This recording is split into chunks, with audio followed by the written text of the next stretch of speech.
What is happening across America today? Welcome to USA News, where we bring you the facts and the most talked of stories right now.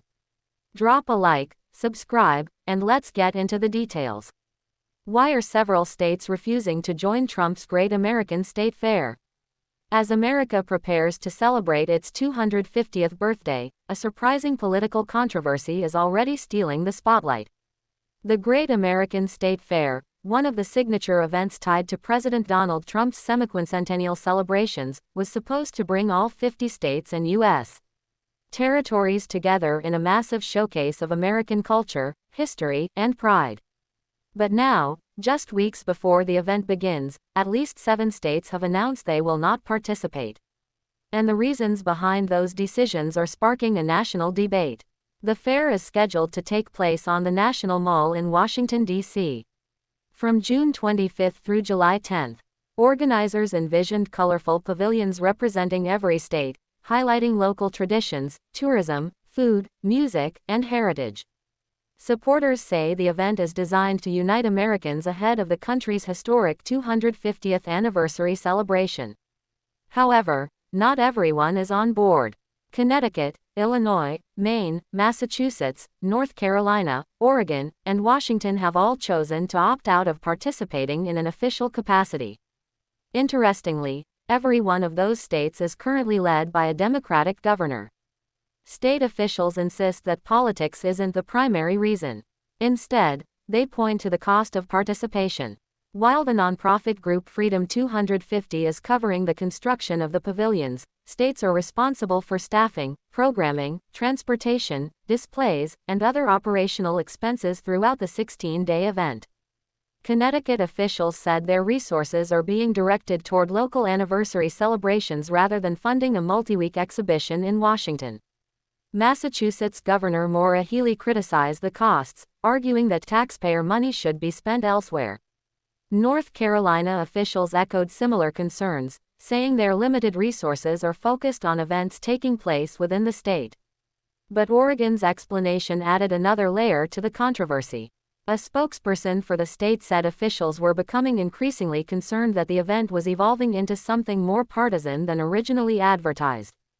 That statement immediately fueled speculation that political tensions are playing a larger role than some leaders are willing to publicly acknowledge. The fair is being organized by Freedom 250, a nonprofit aligned with President Trump.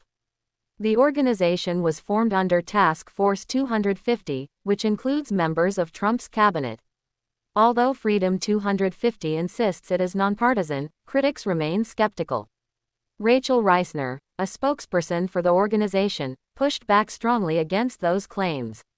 She said Freedom 250 is nonpartisan, full stop, and emphasized that states across the political spectrum have already joined the celebration. She also assured the public that every state and territory will still be represented at the fair, even if official state governments decline to participate. According to organizers, tourism boards, businesses, museums, and cultural organizations may step in to represent states that have opted out. Meanwhile, the event has already faced another major setback. The fair's highly anticipated opening concert series was recently canceled after many of the announced performers reportedly withdrew. Artists including country music star Martina McBride and rock musician Bret Michaels backed away from the event amid growing concerns that it had become politically charged. Instead, President Trump is expected to launch the festivities with a rally on June 24 featuring longtime supporter Lee Greenwood and singer Christopher Macchio. Public reaction has been sharply divided. Supporters of the fair argue that America's 250th birthday should rise above politics and that all states should participate in a celebration of national unity. Many believe refusing to attend sends the wrong message during such a historic milestone. Critics, however, argue that state governments have legitimate budget concerns and should not feel pressured to spend taxpayer dollars on an event they believe has become politically controversial. As the countdown continues, the Great American State Fair is shaping up to be more than just a cultural showcase. It has become a symbol of the deep political divisions that continue to shape American public life. Whether Americans view the event as a celebration of unity or another chapter in the nation's ongoing political battles, one thing is certain: the road to America's 250th birthday is already generating headlines. And with more debates likely to emerge before the fair officially opens, all eyes will be on Washington to see how this historic celebration unfolds. What do you think? Should every state participate in America's 250th anniversary celebrations regardless of politics, or are these states justified in opting out? Let us know your thoughts in the comments below.